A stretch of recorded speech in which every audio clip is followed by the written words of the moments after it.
아멘. 할렐루야. 옆 사람에게 잘 오셨습니다. 주님의 이름으로 축복합니다. 이렇게 한 주간 강단에 서지를 않았는데 굉장히 오랜만에 서는 것 같고, 또 여러분들 가운데는 지난 주간에 명절을 지킨다고 또 예배에 참석하지 못한 성도들도 있을 거다 이렇게 생각합니다. 우리 선교팀이 또 잘 다녀와서 오늘 오후 예배 때 선교에 대한 보고를 할 겁니다. 그래서 오후 예배도 많은 분들이 참여했으면 좋겠습니다. 사도행전 23장에 보면 바울이 이방인들 가운데 헌금을 걷어서 예루살렘 어려운 사람들을 돕기 위해서 예루살렘으로 돌아왔는데, 어떤 사람이 바울을 고발을 해서 그래서 바울이 재판대에 서게 됩니다. 근데 바울이 보니까 그 많은 사람들 중에서 일부는 바리새인이고 또 일부는 사두개인인 것을 알고, 바울이 이렇게 나는 바리새인이요, 나는 바리새인의 아들입니다.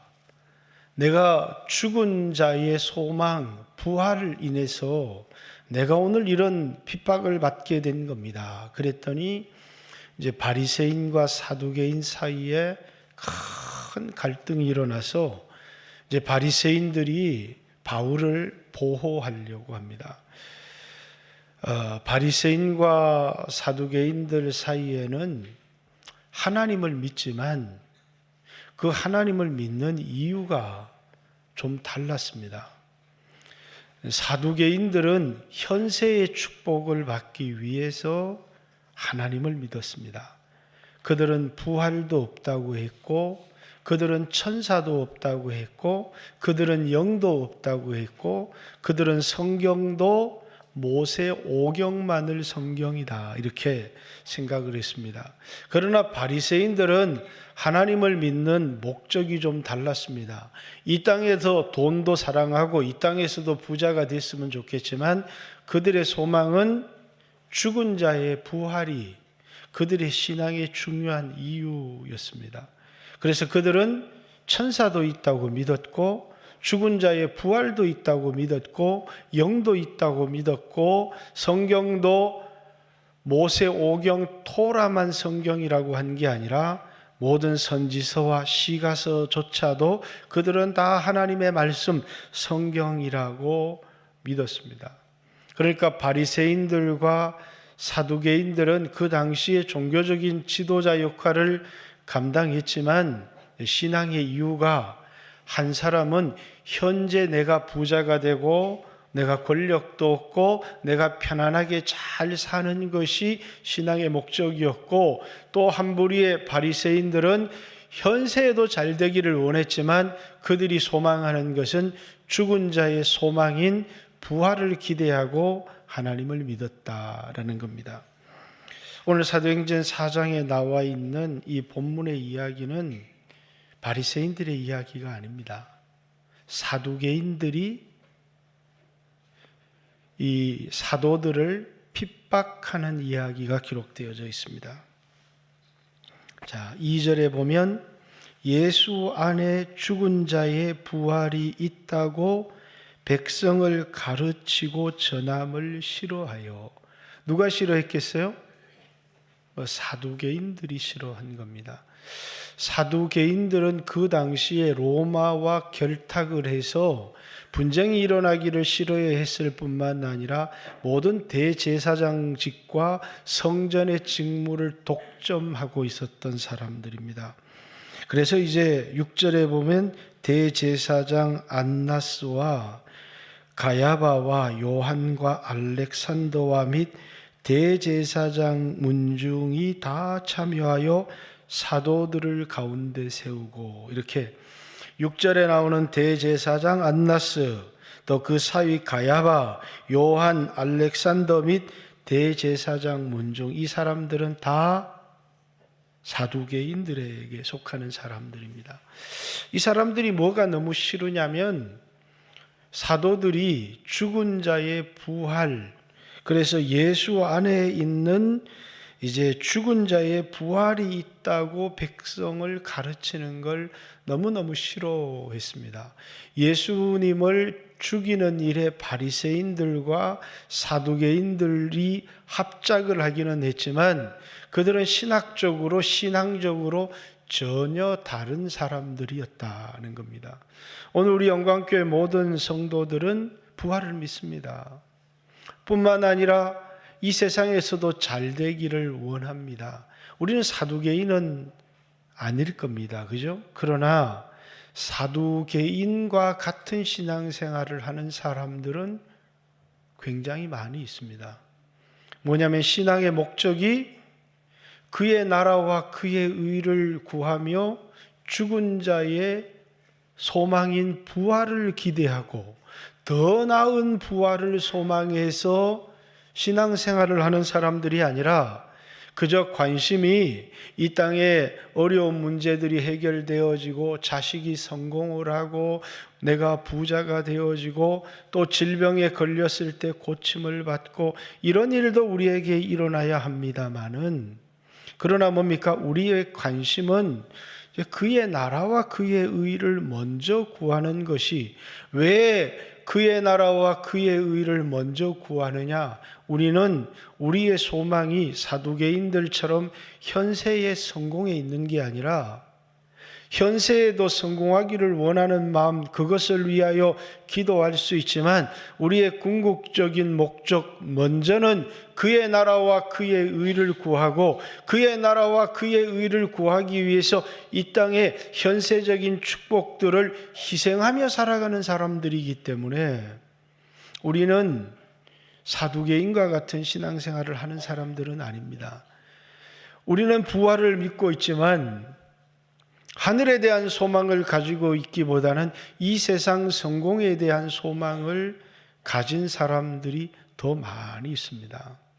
하나님은 한국 교회에 큰 축복을 주셨고 이 나라에도 물질의 큰 축복을 주셨습니다. 예수를 믿었기 때문이기도 하지만 예수 믿은 우리들이 그의 나라와 그의 의를 먼저 구하는 삶을 살아가라고. 그죠? 우리의 목적은 뭐라고요? 그의 나라와 그의 의를 구하며 더 나은 부활을 기대하며 살아가는 신앙이 우리들의 신앙이라는 거예요. 여러분들이 현세적으로도 복을 받기를 원하지만 하나님, 이 땅에서도 내가 복을 받기를 원합니다. 근데 그 복을 받아서 뭐 하려고? 그의 나라와 그의 의를 구하려고. 그런데 우리는 우리의 마음속에 그리스도의 십자가의 은혜를 망각해버리고 하나님이 우리에게 주신 부여를 가지고 내가 더 넓은 집과 더 고급스러운 차와 더 화려한 삶을 구하며 살아가는 사람들이 이 땅에 너무너무 많아졌다라는 사실입니다. 그럼 그게 올바른 신앙이냐? 그게 축복이냐? 그렇지는 않다는 거예요.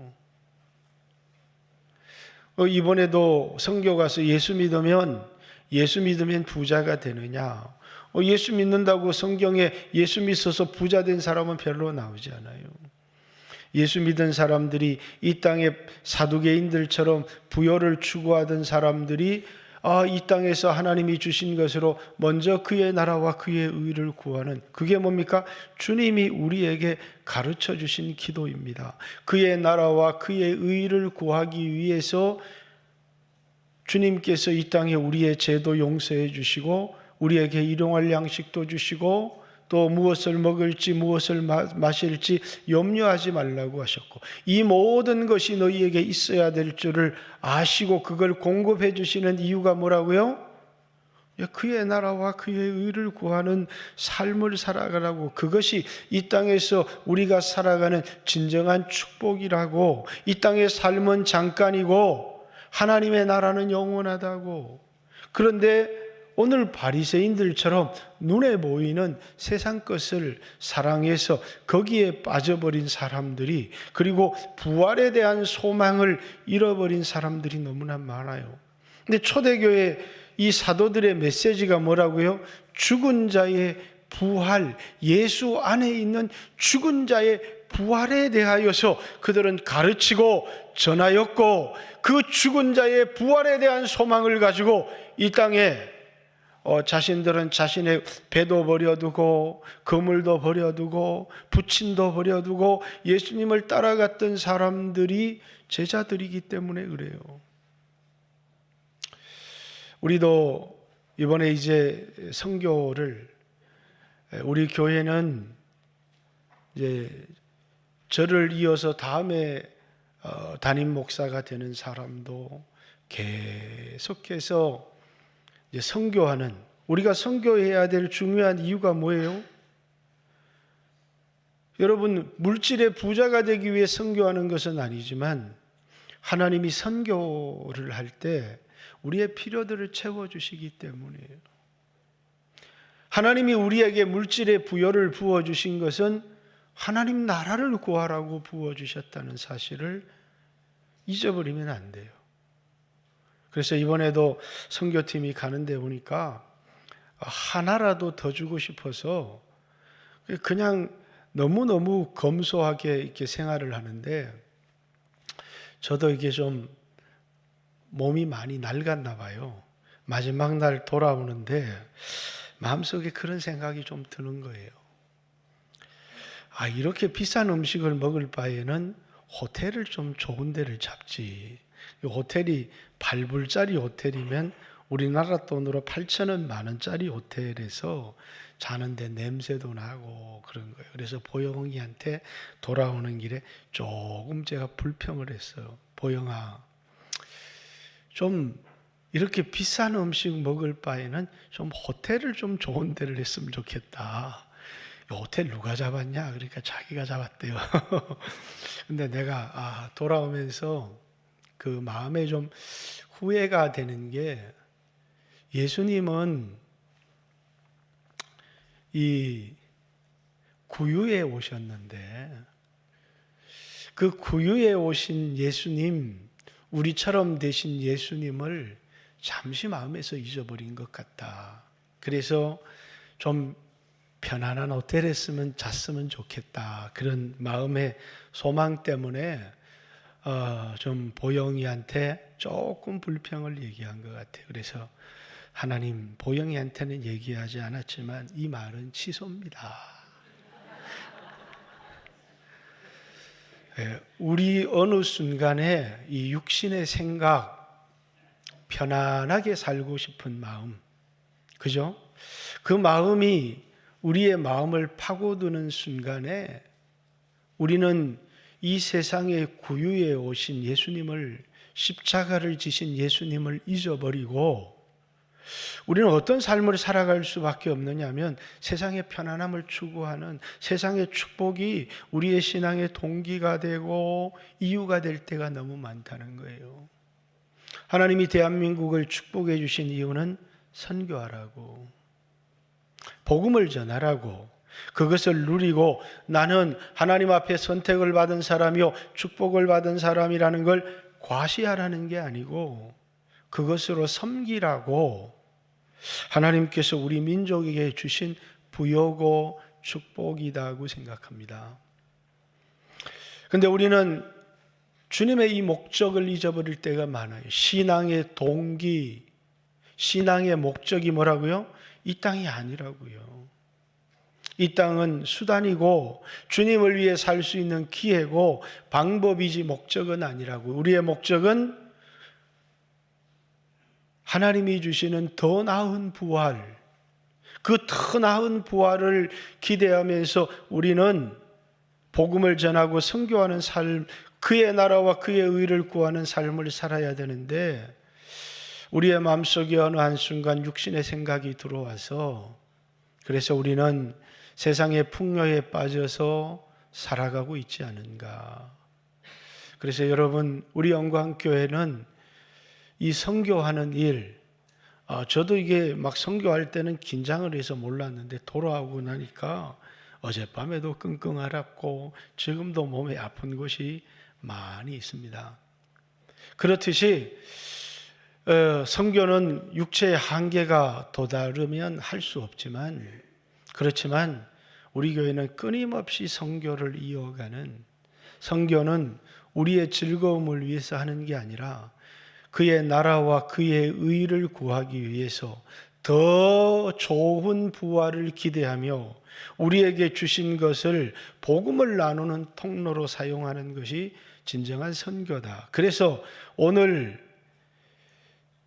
사두개인들은 예수의 이름으로 죽은 자의 부활에 대하여 말하지 말라는 것인데, 제자들은 뭐라고요? 기독교가 가르치는 것이 부활이고 기독교가 가르치는 것이 부활의 소망인데 그것을 말하지 않을 수 없잖아요. 그래서 대제사장 가문들이 다 둘러앉아서 사도들을 중간에 세우고, 이 대제사장의 가문들이 그 당시에 최고의 권력자들이었고 산헤드린 공회원들이었습니다.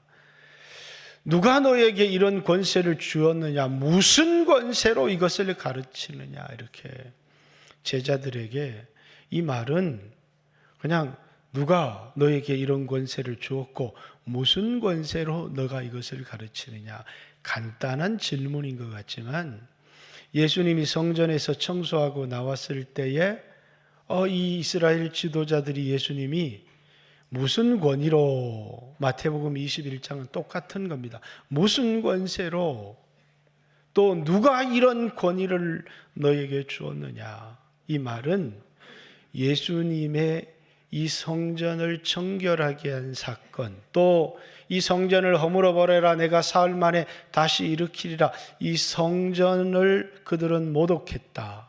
또 하나는 그를 하나님이, 자기를 하나님의 아들이라고 했기 때문에 신성을 모독했다. 이 사건을, 종교적인 사건을 정치적인 사건으로 바꾸는 질문입니다. 자, 네 배후에 누가 있다는 겁니다. 누가 너에게 이걸 가르치라고 했느냐. 다시 말해서 예수님이 산헤드린 공회에서의 죄목은 신성 모독죄였고 성전 모독죄였는데 이게 정치적인 사건으로 바뀌면서 빌라도 앞에서는 로마 반역죄, 자기를 유대인의 왕이라고 했고 가이사를 반역했습니다 라고 하는 이 가이사의 반역죄로 바꾸는 겁니다. 그러니까 이 질문은 두렵게 하는 질문이에요. 예수님이 받았던 질문이고, 그 질문 때문에 예수님은 그들이 성전 모독죄라고, 그들이 신성 모독죄라고 했지만 빌라도 법정으로 끌고 가서 로마 반역죄로, 정치적인 사건으로 바꾸어서 예수님을 죽이는 수단으로 바꾸셨다라는 거예요. 근데 오늘 제자들이 성령에 충만하여 이렇게 얘기를 합니다. 여러분, 성령에 충만하다, 성령에 충만하다, 그게 무슨 기분에 들떠 있는 것이 아니라 환경이나 두려움의 종이 되지 않는다는 거예요. 그들은 뭡니까? 담대했다는 겁니다. 성령에 충만해서 담대하게 그들이 말씀을 전하기 원합니다. 여기 예수님을 십자가에 못 박은 원흉들이 앞에 다 앉아 있습니다. 너희가 십자가에 못 박은 예수를 하나님이 살리셔서 그리스도와 주가 되게 하셨다. 그들을 향하여 너희가 예수님을 십자가에 못 박은 원흉들을 앞에 세워놓고 담대하게 말합니다. 너희가 십자가에 못 박은 그 예수를 하나님이 살리셔서 그리스도와 주가 되게 하셨다. 그들의 마음에 꺼리낌이 없이 담대하게 하나님의 말씀을 전하게 되는 것, 성령의 충만함이 우리에게 가져다 주는 것입니다.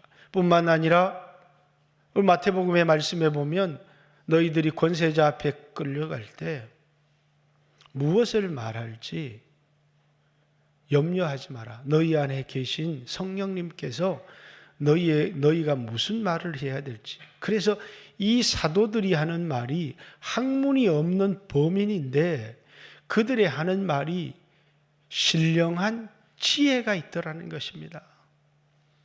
그래서 성령에 붙들려서 하는 말씀은 더 이상 사도들의 말이 아니라 하나님의 말씀이 되는 겁니다. 성령이 사도들을 붙들고 그들에게 담대한 용기를 주셔서 성령이 그들 안에 그 시대에 전하고 싶은 말을 그들의 입에 넣어주는 사건이기 때문에 성령이 충만해서 하는 그 말은 사도들의 말이 아니라 하나님의 말씀이 되는 겁니다. 왜? 성령이 그 생각을 사도들의 마음에 넣어주셔서 그것으로 말하는 것이기 때문에 사도들의 말이 아닌 하나님의 말씀이 되는 것이죠. 이번에 캄보디아 가서 여러 곳을 신방을 했습니다. 근데 신방하는 곳곳마다 참 불행한 일들을 경험한 사람들이 많지만 물이 나오지 않고 여러 비참한 일들이 참 많이 있지만 그렇게 자식을 잃은 사람들이 많아요. 그죠? 그러니까 병원도 없고 그러니까 이제 자식이 태어났지만 죽는 확률이 굉장히 높은 겁니다. 그래서 몇 명을 낳았는데 몇 명은 죽었고 몇 명이 남았습니다. 이런 얘기를, 그리고 이제 어떤 가정은 얼마 전에 장남이 경운기로 죽었습니다. 이런 자식들이 죽은 얘기를 제일 많이 들었어요. 그 말을 듣는 순간에 하나님이 세상을 이처럼 사랑하사 독생자를 주셨으니, 제가 하나님은 아들이 하나밖에 없습니다. 여러분은 10도 낳고 또 9도 낳고 어떤 분은 13도 낳더라고요. 하나님은 아들이 하나밖에 없습니다. 근데 그 하나밖에 없는 아들을 우리에게 주셨습니다. 하나님은 아들이 하나밖에 없는데 그 하나밖에 없는 아들을 우리를 위하여 주셨습니다. 이게 뭐예요?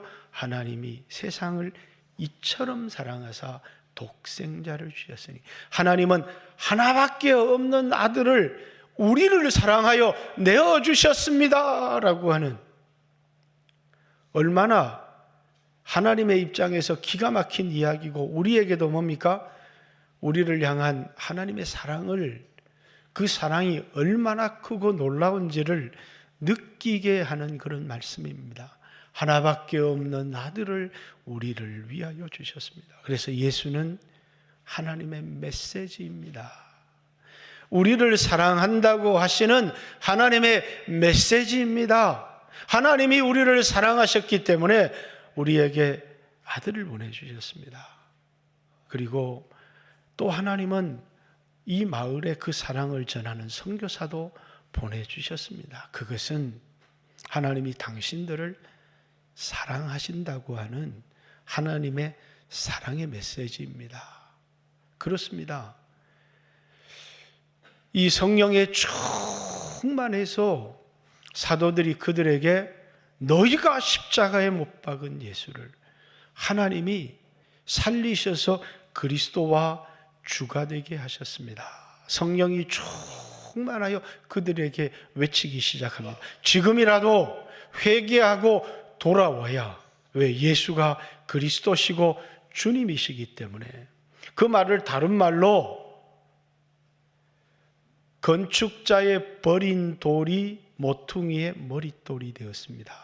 그 말입니다. 너희가 십자가에 못 박은 예수를 하나님이 살리셔서 그리스도와 주가 되게 하셨습니다. 건축자의 버린 돌이 모퉁이의 머릿돌이 되었습니다. 예수님만이 우리의 유일한 의지가 되고 우리의 소망이 됩니다. 그렇죠. 우리가 돈을 좀 벌고 기술을 가진 나라가 되었다고 해서 그것이 우리의 소망일 수 없습니다. 우리 민족의 소망이 예수였는데, 그래서 그 많은 사람들이 새벽을 깨워서 기도하고 새벽종이 울렸네 하며 그렇게 주님께 헌신하며 10만 선교사를 보내겠습니다, 이렇게 헌신했던 우리 민족이, 우리 교회가 마음이 바뀌어버린 거예요. 우리는 잊어버렸어요. 하나밖에 없는 독생자를 보내신 하나님의 사랑을 잊어버렸어요. 그리고 어느 한순간 바리새인들처럼 물질의 풍요에 도취되어서 수 없는 해외여행을 다니지만 우리는 복음을 위하여 살아가는 삶들을 망각하고 살아가고 있는 겁니다. 사랑하는 성도 여러분, 다시 하나님의 사랑을 우리의 가슴에 한번 담아보세요. 하나님이 하나밖에 없는 독생자를 우리를 위해서 보내셨습니다. 그 사랑을 받은 우리가 이 세상을 어떻게 살아야 될지, 끊임없이 그 사랑이 내 육신의 풍요로운 삶의 동기가 되어야 될지, 아니면 수없는 제자들이, 그 사랑을 받은 사람들이 자신의 집을 버려두고 본토를 버려두고 또 배를 버려두고 그물을 버려두고 예수님을 따라가는 그런 삶을 살았던 그 사랑에 대한 응답이 무엇이어야 되겠는지, 오늘 우리가 살아가는 삶이 주님의 십자가 앞에 부끄럽지 않은지, 그리고 우리에게 주신 이 기회가, 하나님이 우리에게 주신 이 부요가, 우리에게 주신 이 성공이, 아니 저는 아직 성공하지 않았습니다, 저는 아직 부요하지 않아요, 그런 사람들이 많죠, 그죠? 그러나 캄보디아에 가보십시오. 대한민국의 거지가 그들이 얼마나 부러워하는 사람들인지, 얼마나 부요한 사람들인지, 그죠? 어떤 한 집에를 갔더니 저 한국 남자랑 결혼하고 싶습니다, 이렇게 한국 남자를 좀 소개시켜 주세요. 그들은 끊임없이 한국인이 되고 싶어 합니다. 한국에 태어났으면 좋았을 텐데 한국인으로 살고 싶다라고 하는 그들의 열망. 그렇습니다. 하나님은 우리에게 너무나 큰 부요를 주셨습니다. 그런데 우리는 그것이 하나님의 은혜임을, 또 그 풍요를 우리에게 주신 하나님의 목적을 잃어버리고 살아가고 있습니다. 십자가에 달린 그리스도가 우리의 머릿속에는 남아있지만 우리의 삶을 지배하는 동기로 우리의 가슴을 뜨겁게 움직이지 못한다면 우리는 배은망덕한 삶을 살아가는 사람들입니다. 십자가에 달린 그리스도를 가슴에 두지 말고, 이 머리에 두지 말고 가슴에 담고 살아가는 사람이 되어져야 합니다. 하나님의 사랑을 가슴에 담고 살아가는 사람들. 그래서 그 사랑에 합당한 삶을 살아가는 사람들. 이것이 우리 영광교회 성도들이 되었으면 좋겠고, 그것이 육신적인 그리스도인이 아니라 영적인 그리스도인으로, 그것이 우리 자신을 위한 삶이 아니라 하나님의 나라를 위한 삶으로. 바울은 자기를 빚진 자라고 얘기했습니다.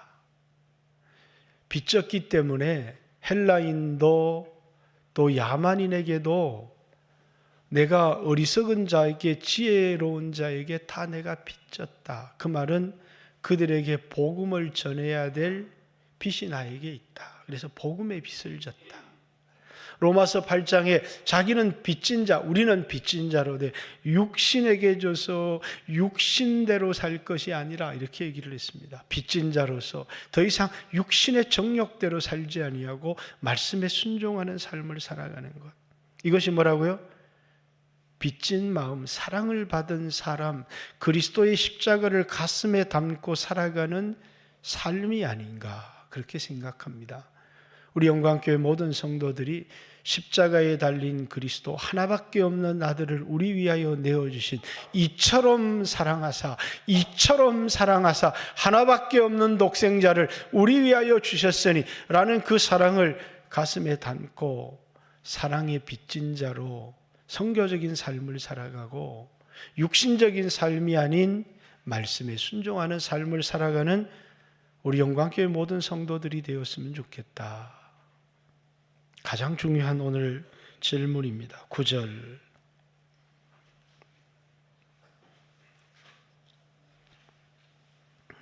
만일 이 병자에게 행한 착한 일에 대하여, 이제 3장에 성전 미문에 앉은 안전뱅이에게 금과 은은 내게 없지만 내게 있는 것으로 내게 주노니 나사렛 예수의 이름으로 걸어라. 이렇게 그 사람이 걷기도 하고 뛰기도 하고 이제 성전에 들어갔다. 그리고 이제 솔로몬 행각에서 사도 바울의 이 베드로의 설교가 시작됩니다. 어떻게 이 사람이 예수의 이름으로 일어났는지. 그래서 뭡니까? 이 표적은 예수가 하나님의 아들이시고 만유의 주시고 그리스도라고 하는 증거입니다. 이것이 예수님이 누구신지를 증거해 주는 것입니다. 그래서 예수는 그리스도시고 주시고 만물의 창조자시라고. 그게 베드로의 설교입니다. 왜 예수의 이름이 이런 능력을 나타냈느냐면 그분이 바로 그리스도고 주님이시고 부활하셨고 만유의 왕이시기 때문에. 그리고 오늘 다시 이 사람에게 행한 착한 일에 관하여 우리에게 묻는다면 이 사람이 어떻게 구원을 받았느냐고 오늘 우리에게 질문한다면 10절에 너희와 모든 이스라엘 백성들은 갈로 열고 확실히 똑바로 알아라. 너희가 십자가에 못 박고 하나님이 죽은 자 가운데 살리신 나사렛 예수 그리스도의 이름이 이 사람을 간건하게 했다. 나사렛 예수 그리스도의 이름이 이 사람을 구원했다. 나사렛 예수의 이름이 구원의 이름이다. 이렇게 얘기를 하는 겁니다.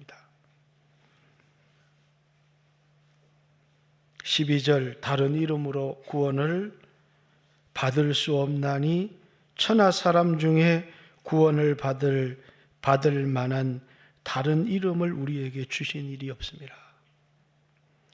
사도행전 16절에 바울 사도는 주 예수의 이름을 부르는 자마다 구원을 얻으리라. 예수의 이름이 뭐라고요? 구원의 이름이기 때문에 그래요. 예수의 이름이 우리의 소망이기 때문에 그래요. 예수의 이름에 소망이 있습니다.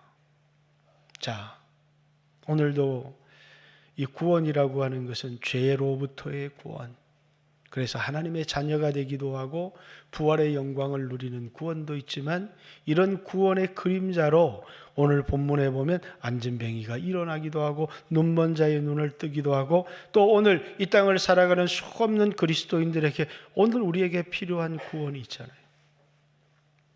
구원은 뭘로 온다고요? 예수의 이름, 주의 이름을 부르는 자마다 구원을 얻으리라. 우리 옆 사람에게 주의 이름을 부르는 자마다 구원을 얻습니다. 이렇게 얘기를 한번 해보십시오. 우리 인생을 살아가면서 수없는 위기를 만납니다. 여러분 예수의 이름을 부르십니까? 그 예수의 이름이 구원의 이름이라는 사실을 알고 있습니까? 예수요, 예수요. 이 이름에 소망이 있음을 합니다. 이 이름에 구원이 있음을 합니다. 주의 이름을 부르는 자마다 구원을 얻으리라. 그 말씀은 오늘 우리에게 한 말입니다. 다른 이로는 구원을 얻을 수 없나니. 이 세상에 다른 이름을 아무리 불러도 다른 것을 아무리 의지해도 구원을 얻을 수 없지만 예수 그리스도의 이름이 유일한 구원의 이름이라고. 여러분 인생의 위기를 만나고 어려움을 만났을 때 예수의 이름을 부르십시오. 그 이름이 여러분을 구원해 줄 것입니다. 그 이름이 여러분에게 다시 한번 삶의 기회를 우리에게 가져다 줄 것이라고 확신합니다. 그래서 예수님 저희 아버님도 마지막 임종 때까지 예수 내 주님, 예수 내 주님. 제가 그때 다녔던 교회는 예수 내 구주, 예수 내 구주 이렇게 얘기했는데 저희 아버지 침상에는 예수 내 주님 이렇게 예수 내 주님, 예수 내 주님, 예수 내 주님, 예수의 이름을 부르고 주님께로 갔습니다. 오늘 여러분의 인생에 가장 힘들고 두렵고 어려울 때 우리가 찾아야 될 이름, 우리 입에서 불러야 될 이름, 그 이름이 예수입니다.